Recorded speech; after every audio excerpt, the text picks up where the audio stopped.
नमस्कार, आप लोग की फरमाइश पर एक और वीडियो जिसका नाम है काली मूसली। आप में से बहुत सारे लोगों ने कमेंट करके बोला था कि अश्वगंधा पे वीडियो डाला, शतावरी के ऊपर वीडियो डाल दिया, शिलाजीत पे वीडियो डाल दिया, स्वर्ण भस्म पे डाल दिया, काली मूसली के साथ क्या तकलीफ है। तो चलिए आज काली मूसली का भी नंबर आ गया। आज जानेंगे कि ये कौन कौन से दोषों पर काम करती है, कौन सी धातुओं में उपयोगी है और किन लोगों को इसका प्रयोग जरूर करना चाहिए। पूरी की पूरी जानकारी आज इस वीडियो में।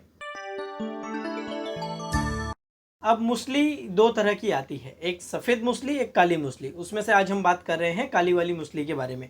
इसे आयुर्वेद में गुरु स्निग्ध कहा है। गुरु स्निग्ध मतलब ये भारी होती है, नेचर में भारी है तो क्या करेगी, नरिशमेंट में मदद करेगी। स्निग्ध है, शरीर में चिकनापन लाने का काम करती है। तो चलो गुरु स्निग्ध ये दो। और इसका जो रस है वो मधुर तिक्त बोला है, मधुर मीठा ये रस है और थोड़ा सा कड़वा टेस्ट है। जब आप इसे खाएंगे तो आपके जो जबान में ये है मीठा और कड़वा इस तरह का टेस्ट देंगे। तो गुरु स्निग्ध मधुर तिक्त। और इसका जो नेचर आयुर्वेद में बोला है वो उष्ण बोला है, गर्म है। काली वाली जो मूसली होती है वो नेचर में गर्म मानी गई है। अब इन सारे के सारे गुण रस इन सब का कॉम्बिनेशन करें तो ये क्या होगा, ये वात पित्त कफ सब पे काम करेगी। जी हाँ, ये वात पित्त कफ सभी लोगों के लिए उपयोगी होगी। आप में से बहुत सारे लोग बोल रहे थे कि कोई ऐसी दवाई बताइए जो कि सब पे काम करे, तो उसके लिए हमने ऑलरेडी 8-10 दवाइयाँ पहले ही बोल के रखी है जो कि वात पित्त कफ सब पे काम करती है। उसी में आज ये एक और आ गई। ये वात पित्त कफ सब पे काम करती है, पर फिर भी बोलेंगे थोड़ा एक्स्ट्रा एडवांटेज तो वात और पित्त पे विशेष रूप से इसका उपयोगी एक्शन है। कफ पे भी अच्छा काम करती है, पर सबसे अच्छा काम बोलेंगे तो वात पित्त पे इसका एक्शन है। चलो अब ये खाएंगे तो क्या काम करेगी, तो ये सबसे पहला जो जाकर काम करती है वो शुक्र धातु पे काम करती है। डायरेक्ट शुक्र को नरिशमेंट करती है। इसलिए जिन लोगों को शुक्र धातु से जुड़ी हुई कोई भी प्रॉब्लम है, वो चाहे इरेक्टाइल डिस्फंक्शन जैसी प्रॉब्लम हो जो कि मांस धातु से ज़्यादातर जुड़ी हुई थी है। इरेक्टाइल डिस्फंक्शन अगर देखेंगे तो वो मांस धातु से भी ज़्यादा, मसल से भी ज़्यादा रक्त धातु से जुड़ी हुई बीमारी है। और हमारे पास जो पेशेंट आते हैं वो बहुत बार अश्वगंधा ये सब खा के आए रहते हैं। उनको जब रक्त धातु उनकी ठीक करके दे दो तो इरेक्शन में उनको ज़्यादा अच्छा रिजल्ट मिलता है। शुक्र धातु के ऊपर हम बात कर रहे थे, तो इसका जो एक्शन है शुक्र को बढ़ाने में मदद करेगा। ऐसे लोग जिनको शुक्र की उत्पत्ति बहुत कम होती है, वीर्य जो है जो शरीर में बहुत कम मिल बनता है, या बहुत ज़्यादा जिन्होंने उसका क्षय कर दिया है, डिस्चार्ज कर दिया है, वो किसी भी कारण से हो, वो सभी कारण आप जानते हैं। तो शुक्र का जब क्षय हुआ हो, शुक्र को नरिशमेंट करना हो, उसको ताकत देनी हो, ऐसे में इसका उपयोग करना चाहिए। क्यों शुक्र पे इतना अच्छा काम करती है, क्योंकि इसे वृश्य बोला है, अर्थात उस धातु को बहुत अच्छे से नरिश करने वाला बोला है। फिर इसका एक और एक्शन बोला है मूत्रल है, ये यूरिनरी सिस्टम पे भी इसका बहुत अच्छा एक्शन है। तो ऐसे लोग जिनको कि यूरिन होते समय बहुत ज़्यादा दर्द होता है या कम मात्रा में यूरिन बनता है, या समझिए कि मैथुन करने के बाद जिनको बहुत बार रिलेशनशिप बनाने के बाद यूरिन इन्फेक्शन जैसी चीज़ें होने की तकलीफ होने लग जाती है, वहाँ पे बहुत ज़्यादा कमजोरी होती है, पेन होता है। रिलेशनशिप बनाने के बाद नाभि के नीचे का जो एरिया है वहाँ पे बहुत ज़्यादा मरोड़ जैसे, दर्द जैसे होने लगता है।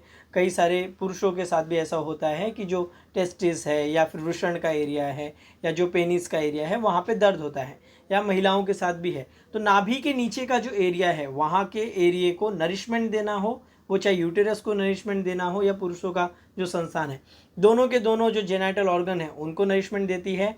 नाभि के नीचे जो एरिया है ये यूरिन की उत्पत्ति करके देती है। तो यूरिन से जुड़े हुए जिनको ऐसी तकलीफ है, पेशाब में जलन होती है, गर्मी होती है, पेशाब ठीक से नहीं होता है, ऐसी सारी की सारी कंडीशन में ये यूज़फुल होगी। नाभि के नीचे ही इसके सबसे ज़्यादा एक्शन देखने मिलते हैं। इसलिए जो जिन लोगों को पाइल्स होता है और पाइल्स का अगर पेन होता है, पाइल्स में भी ये बहुत अच्छा काम करती है, जिसे कि हम संस्कृत के शब्दों में अर्श कहते हैं। तो अर्श रोग जो होता है, या आम बोलचाल की भाषा में जिसे हम पाइल्स बोलते हैं, उसका जब पेन हो रहा हो या जिनको बहुत ज़्यादा वहाँ से ब्लीडिंग होने की अगर तकलीफ होती है, उन सारी कंडीशन में ये यूज़फुल है। तो नाभि के नीचे के सारे सिस्टम आ गए, वो चाहे मल मार्ग वाला एरिया हो वहाँ पे, यूरिन का एरिया हो यहाँ पे, या जो प्रजनन का एरिया हो, उन सारे के सारे सिस्टम को अगर नरिशमेंट देना है, ताकत देना है, उनको स्ट्रांग बनाना है, वहाँ का जो मसल्स है उन सारी चीज़ों को अगर स्ट्रॉन्ग करना है, तब आपको मूसली यूज़ करनी चाहिए। इसका 3 मेन काम है, ब्रह्मण, रसायन, बल्य। ब्रह्मण मतलब जिनको वजन बढ़ाना है, जिनका शरीर का वेट गेन करना है, शरीर में ताकत चाहिए, उनके लिए ब्रह्मण। बल्य जिनको स्ट्रेंथ बढ़ानी है, वो फिजिकल स्ट्रेंथ हो या किसी भी प्रकार की स्ट्रेंथ हो, ताकत बढ़ानी है शरीर में, वजन बढ़ाना है, तब ये यूजफुल है। और ये रसायन का भी काम करती है, टॉनिक का भी काम करती है। तो 3 तरह की चीज़ों में यूजफुल है। अगर उसकी तकलीफ है तो यूज़ करो, वजन बढ़ाने के लिए यूज़ करो, ताकत बढ़ाने के लिए यूज़ करो,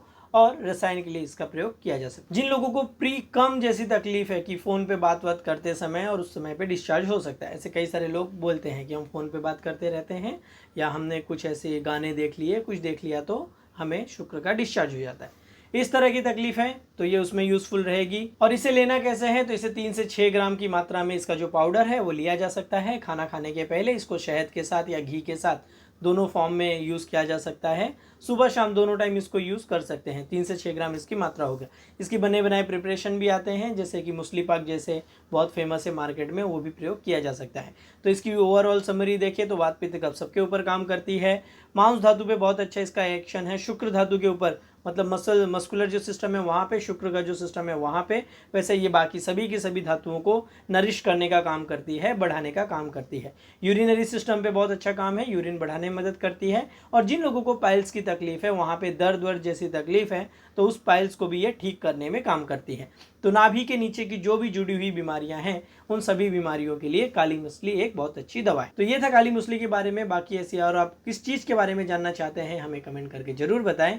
तब तक के लिए स्वस्थ रहें, मस्त रहें।